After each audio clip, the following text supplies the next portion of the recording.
Well, guys, I know we're running out of time. We got a bunch of other stuff to do as well. But a great adventure I had when I was 15 years old. I actually discovered a lost medieval tomb in Scotland. A crazy little story.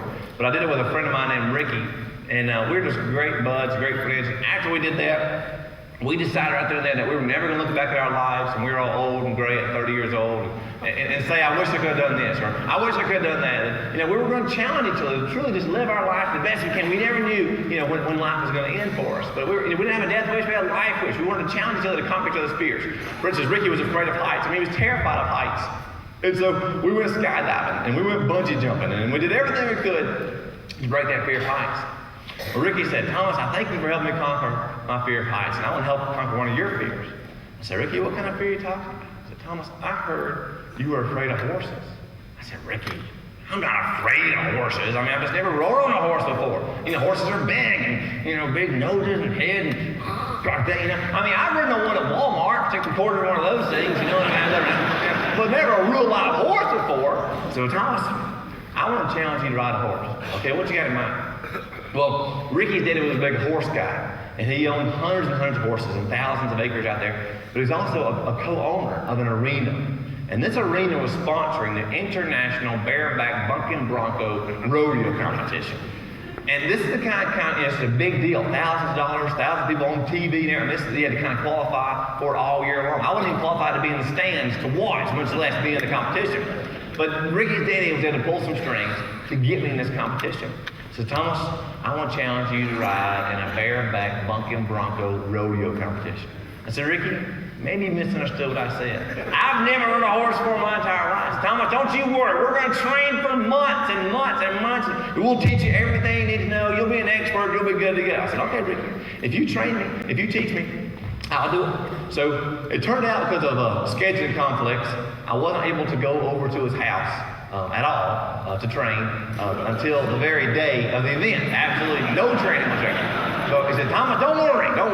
Everything will be good to go, and we'll just, I'll teach it. So there it is. We walked down the bottom of the barn down there, and there's old Wilbur. And Wilbur's about 110 years old, and his back was all slumped down, and it was snot coming out of his nose. The horse was blind, and the glue factory wouldn't even take him. Just an old horse, So Thomas hopped on top of Wilbur. So I kind of, hey, okay. Okay, so I swung my legs around, got a hop up on it. Okay, Thomas, here we go. Okay, it's the first time I ever even sat on a horse before. Okay, Thomas, here we go. Thomas, there's 3 major rules to ride in a bucking bronco competition. As long as you remember these 3 rules, you're good to go. Okay, rule number 1, Thomas. When you get on a horse, his belly's going to swell up a little bit because it gets kind of scared. So after a second, he's going to relax. And there's going to be a leather strap wrapped around the horse's belly. And that's what you're going to hold on to.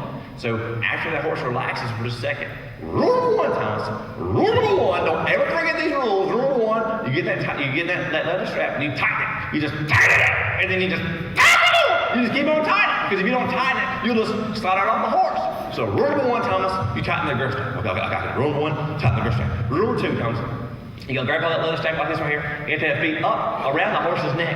You have to have feet up around the horse's neck the entire time while the horse is in the pen. You can't squirt while it's in the pen. It's not fair. Once it comes out, you can squirt all you want. Rule number 1, tighten the girth strap. Rule number 2, feet on the horse's neck. Rule number 3 is the most important rule of all the rodeo, so don't ever forget rule number 3. Rule number 3, Thomas, hang on. Just hang on, Thomas! Never let go! No matter how hard it is, Thomas, no matter how tough it is, you just never let go!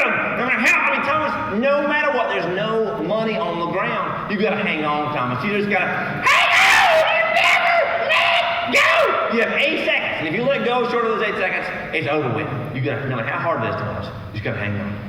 Okay. So Thomas, I'm going behind a Wilbur, and now I slap him right here in the barn to let us know it's like riding rodeo. So Ricky walks behind a Wilbur, he goes, bah! And he slaps Wilbur, and he goes, so Thomas, multiply that about 10,000 times, and those like riding rodeo. We got to go. That's it. That's all the training I had. That's all the training I had to ride rodeo. So finally we get to the top of to the drop of North Carolina where the ring's going to be, this is a big, I am truly about to vomit. I'm sick. I can't, what am I doing? So Ricky and Thomas, we're going to draw your horse. So we drew the horse, and Thomas, I know which one you're going to ride tonight, and if you want to, we'll go down and take a look at it before you ride it. I said, sure, sure. And so we walked down there, and there's a huge, big pasture of wild horses, just Thunder, just man-hating, killing horses, just stallions and mustangs. And he said, Thomas, where is it? Where? Right there, Thomas. That's the horse you're going to ride right there. And it was this big old muddy, kind of brown-looking horse, and he was looking off in another direction. And I don't know why I did this, but when I saw that horse, I went like that. I kid you not, it's no lie. That horse turned around and fire came out of his eyes. And he said in distinct English, mind you, I'm going to kill you. So finally, after I regained consciousness, Ricky picks me up, says, come on, Thomas, you got to get ready. You're number 4. So I kind of, I had to borrow, thanks guys for cowboy hat last night. I had to borrow my cowboy hat, and I had to put on my flappy things on my legs everywhere, And so I'm walking all around. I mean, these guys are all professionals, of course, international champion this, national champion that, had little trunks here with all the little plaques on it. Of course, all of them had that big old belt buckles there, all kind of walking around, and kind of waving at everybody. These people were cowboys. These people were studs. These people were born on horses. What am I doing? What am I doing? I'm pacing back and forth.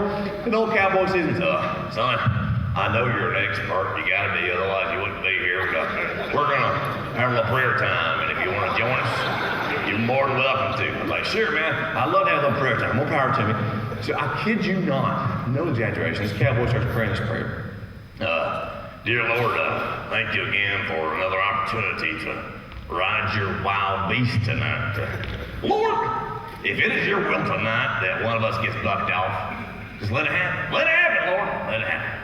Lord, if it's your will tonight that one of us gets bucked off or kicked in the head, just let it happen, Lord. Just let it happen. Let it happen. Let it happen. Lord, if it's your will tonight that one of us gets bucked off or kicked in the head or trampled to our death, just let it happen, Lord. Let it happen. I was like, dude, speak for yourself. Like, God, answer his prayer. What are you doing? And after we prayed that prayer, I truly had a sense of peace that came over me. And I don't know if it was God or if it was where I finally come to terms that this is where I'm going to die. I don't know, but I felt okay about it. So I was actually number 4, and I wanted to watch a real live rodeo guy riding one.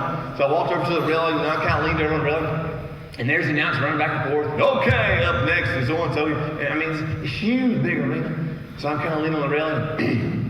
He's announced, okay, up next in pin number 1, it's so-and-so riding so-and-so. He gets bucked off. Sweet fancy Moses. I mean, the very first guy, within seconds, the very first guy, professional guy gets bumped off. Up next in pin number 2, it's so-and-so riding so-and-so.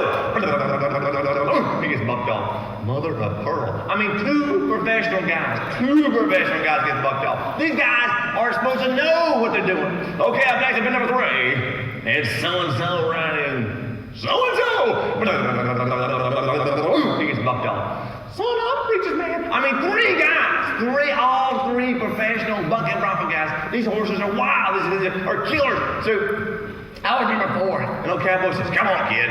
You're number 4. You should have been up here already. So I kind of run over to it. And as I come up on the gate, I forget about the those jingle things there you put on the back of your boots, So I swing my legs around, and those little jingle things rake the back of the horse's back. Horses do not like those jingle things. So as we got our hair pulled back a little bit, like a long John Silver, Long Ranger, and okay, cowboys, okay, announcers, okay, a few problems in pin number 4. No big deal, no big deal. No big deal, just calm down. Remember the 3 rules, you're good to go. Okay, rule number 1. Rule number 1.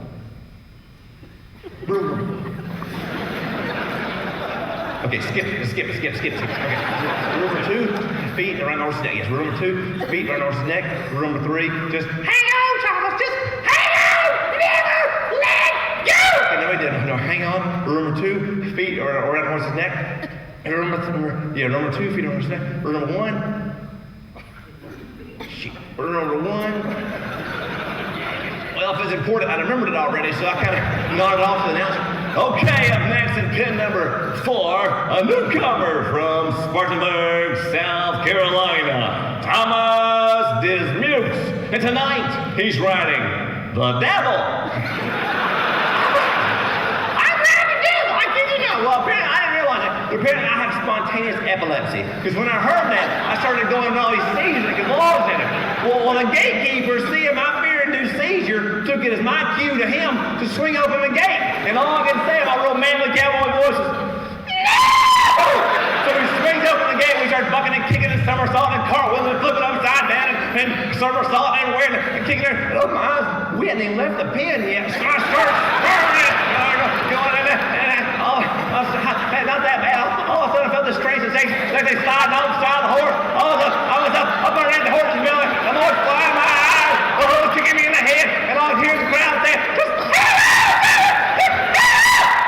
I'm hanging on like in the mud, flying my eyes, who's kicking me in the head? I remember Ricky told me all about how to stay on the horse, but he never told me how to get off, you know.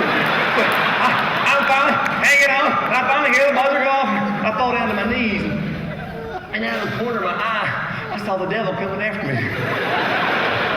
The devil swung around and he kicked me in the back of my neck, you know. And it hurt really bad.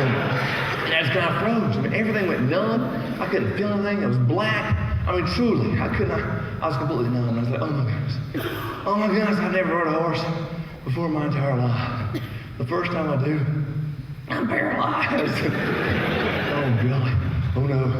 Worse than being paralyzed, my mama doesn't even know I'm doing this. So I kind of wiggle my fingers around a little bit more. I realize I'm not that paralyzed after all. I finally get up, and I find my hat. And so I can still remember this day as clear as day. As a little kid up in the stands with his mama, like 5th grade or so, clear as day. It's like, Mama, can you see that man? Now that's a cowboy. And I was like, that's how they did it. That's the damn cowboy. That's a true story. True story. So I tell you, so you think, what in the world does that have to do with you guys? What does that have to do with life? What was this? Ricky was right. Oh, golly. Ricky was right. He said, there's no money on the ground. In the rodeo, there's 8 seconds. But, in life, we all have a ride of life, do we not? The rodeo is very similar. But just like in life, there's no success on the ground for those who give up, short of those goals and dreams and desires that have been placed in your life. There's so many times in your life we have everything all planned out, everything's going along, everything's great, and all of a sudden, our life gets turned upside down by a choice that we made, and as consequences of those choices, or circumstances we have absolutely no control of. Whether it's our job, our families, our work, or sickness and cancer, economy, whatever, you know what I'm saying? We have no control. And everything just gets turned upside down. Guys, you gotta hang on. You gotta just hang on and never let go. There's no success on the ground for those who give up. You know what I'm saying?